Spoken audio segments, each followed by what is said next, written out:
tell us more about this referendum and tell us more about what this result could mean in terms of who rules Egypt.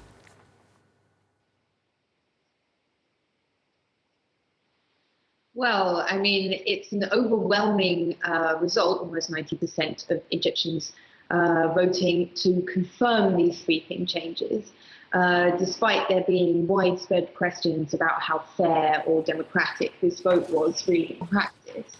The results of these amendments, which would go into effect immediately, are that presidential terms will be extended to 6 years, which means President Abdel Fattah al-Sisi will run again in 2024 and can potentially rule until 2030. In terms of who rules Egypt in the future, there are many people who say that this could mean that Sisi could be president for life. The Speaker of the Egyptian Parliament is already talking about amending the constitution again by 2029, which could, bring more amendments that would allow Sisi to rule long after 2030. Which would put him into the realms of Hosni Mubarak. Mubarak ruled for 30 years before he was overthrown. Again, it's the same kind of format we're seeing evolve, isn't it, Ruth? And I think I detected in your answer there is some kind of opposition to this, but am I right in thinking this opposition almost dare not speak its voice? Well, that would be correct. I mean, most of the voters that I spoke to who were at the polls voting, most of them were unaware that there had even been a no campaign to speak of. And that's quite understandable, given that it was impossible to find any banners telling people that they could vote no anywhere in the street, apart from one, which was in one square in Cairo. And that campaigners who were leading this campaign against the amendments were prevented from speaking in public, and even some of them were arrested.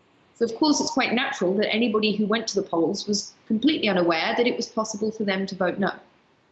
And in terms of what the media says, in terms of how this is publicised, again, am I right in presuming that there's no kind of telling of the other side of the story? You would be correct.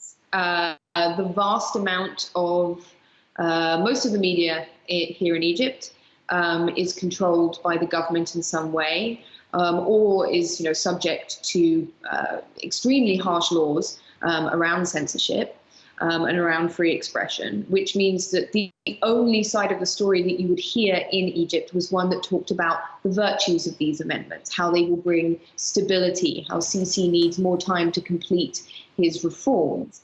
And so when I asked people at the polls, where did you get your information from? They said, oh, from TV and from the newspapers. So it makes sense that they would only hear one side of the story.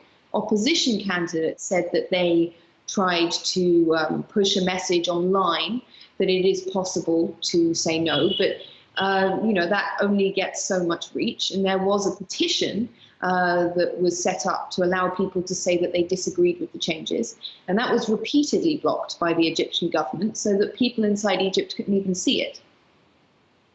Ruth, I know that right now you and I are being watched by some people in Egypt, so at least some part of the story is being told in some small way. And thank you very much indeed